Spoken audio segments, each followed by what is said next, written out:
Super, on poursuit donc la série, donc la main à la pâte dans l'étude du livre de Un roi. Lecture plus quelques commentaires. Donc, je vais commencer par la lecture, chapitre 2 à partir du verset 1.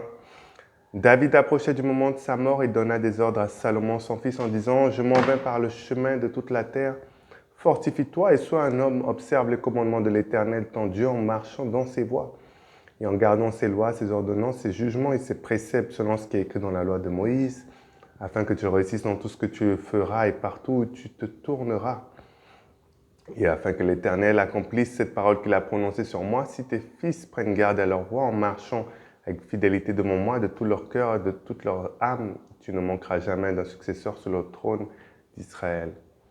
Tu sais ce que m'a fait Joab, fils de Tseruja, et ce qu'il a fait à deux chefs de l'armée d'Israël, à Abner, fils de Ner, et à Amasa, fils de Jétéa. Il les a tués, il a versé pendant la paix le sang de la guerre.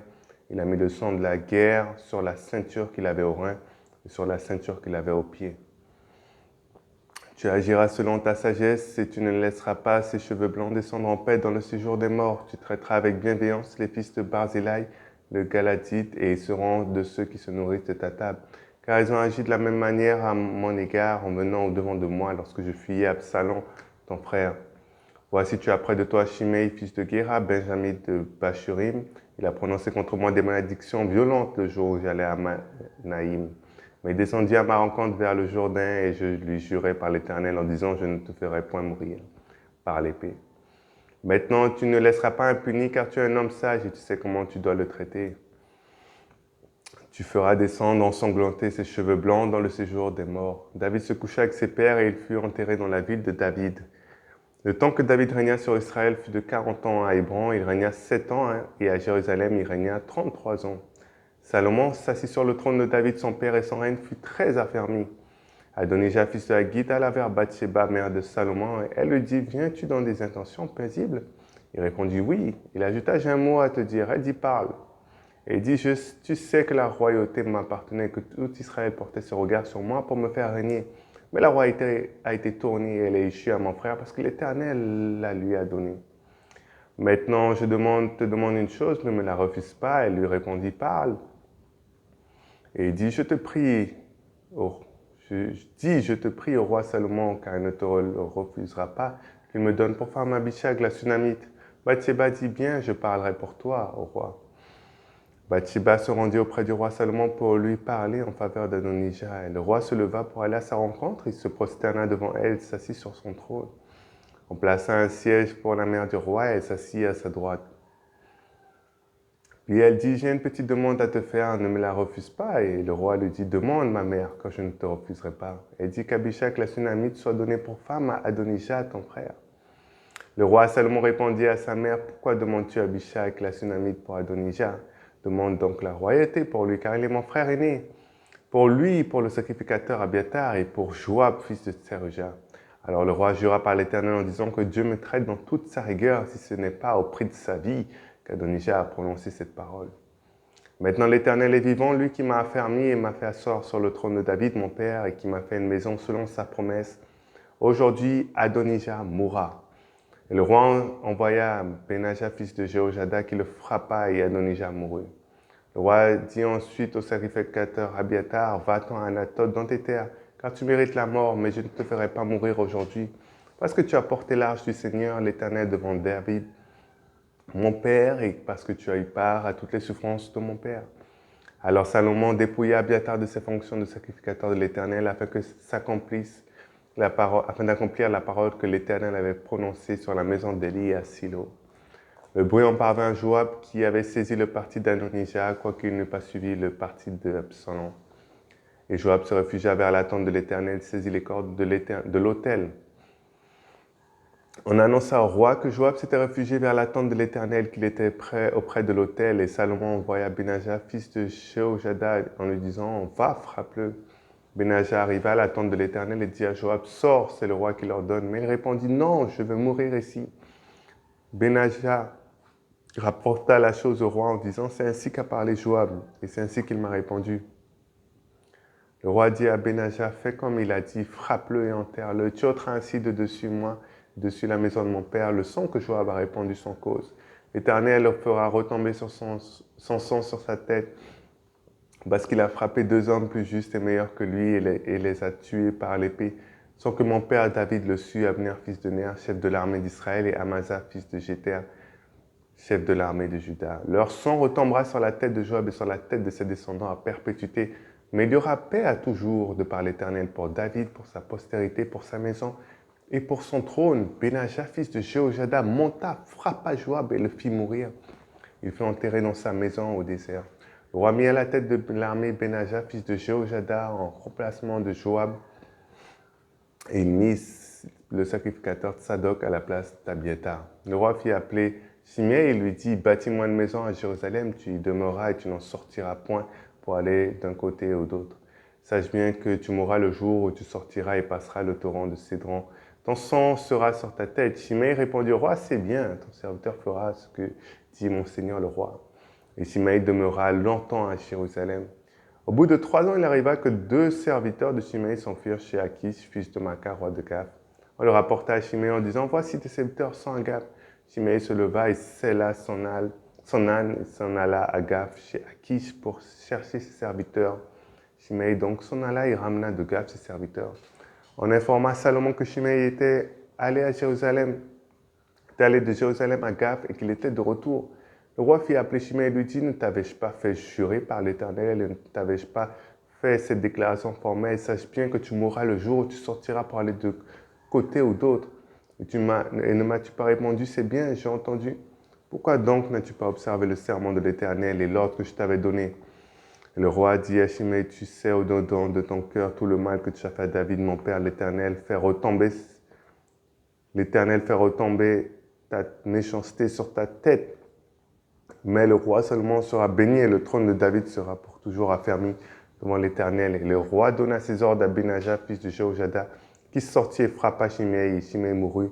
La royauté fut ainsi affermie entre les mains de Salomon. Du coup, ici, on a donc pu voir la dernière fois qu'au premier chapitre, donc, c'était la nomination de Salomon en tant que roi d'Israël. Dans le deuxième chapitre ici, donc, ça va concerner donc l'affermissement donc, du royaume de Salomon. On est toujours dans la section, on rappelle, dans le livre de 1 roi. On est dans cette première section, voilà, qui concerne les 11 premiers chapitres, qui vont donc parler ici de la vie de Salomon. Et ici, son royaume va être établi dans le deuxième chapitre. Dans cette histoire, grosso modo, ce chapitre, grosso modo, donc, David va mourir. Et donc, il donnera ses dernières instructions à son fils Salomon. Et il dira également qu'il y a certaines personnes qu'il faudra également mettre à mort. Et ce qui va arriver par la suite. Donc, tous les opposants qui faisaient face à Salomon, donc ça concerne donc Joab, Abiathar, ces personnes-là, et Adonijah, bien sûr, hein, celui qui est à la tête, ces 3 personnes-là donc, qui étaient opposants à Salomon, qui avaient suivi donc, le parti qui était dans le groupe Adonijah, seront donc mis à mort ici, dans ce chapitre-là. Et ainsi, le royaume de Salomon sera affermi. Quelques petits nuggets qu'on peut voir ici dans ce chapitre. David donnera donc ces derniers mots et il donnera donc des conseils très importants à son fils. Et il est bon en tout cas de prêter attention aux conseils qu'il donnera. Au verset 2, il est écrit « Je m'en vais par le chemin de toute la terre.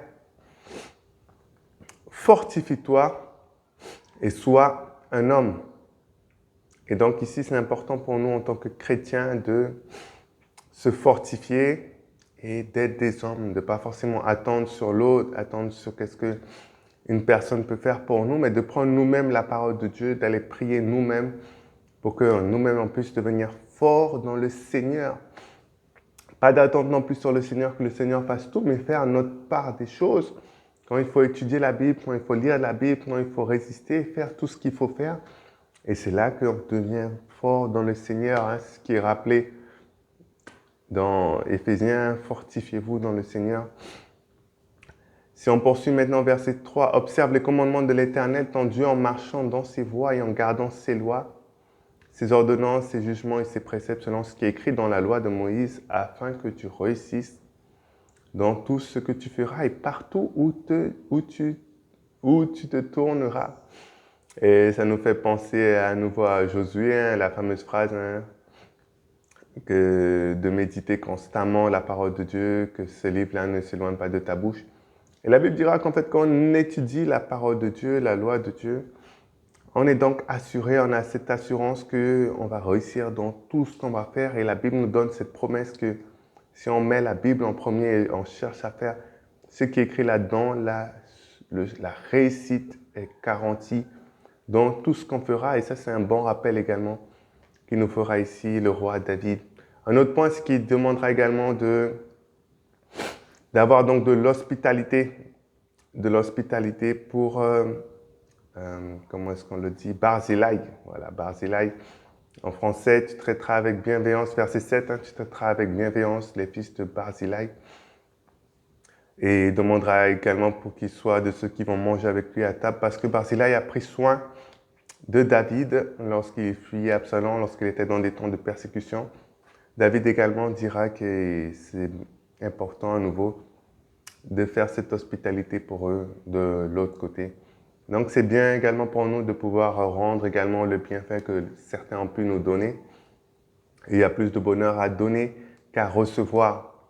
Donc c'est bien d'être reconnaissant pour tout ce que les personnes ont pu faire pour nous, de ne pas oublier qu'ils ont pu faire, même si ça fait depuis plusieurs années, même si on est peut-être adulte et c'était tout ça dans notre jeunesse, de ne pas oublier tout ce qu'ils ont pu faire pour nous. Ça, c'est très important. Un autre point également, notre dernier petit nugget, rapidement, on peut voir que Joab, par exemple, avait donc tué 2 personnes qui étaient meilleures que lui, Abner et Amasa. Amasa ou Amasa, bon bref. Et cette deuxième personne-là, et la Bible dira donc que dans ce chapitre-là, il va quand même être mis à mort, même si après tout le temps, Dieu n'a pas oublié le mal qu'il a pu faire. Et c'est une bonne chose pour nous de mettre notre confiance dans le Seigneur et savoir que c'est lui donc qui va prendre vengeance sur ceux qui ont pu faire du mal et de ne pas chercher forcément à prendre l'épée nous-mêmes dans notre main pour exercer la vengeance, mais de compter sur le Seigneur. Et c'est lui après qui va exercer vengeance contre toutes les personnes qui ont pu nous faire du mal personnellement. Voilà, donc c'était ça pour le chapitre 2 de Un roi.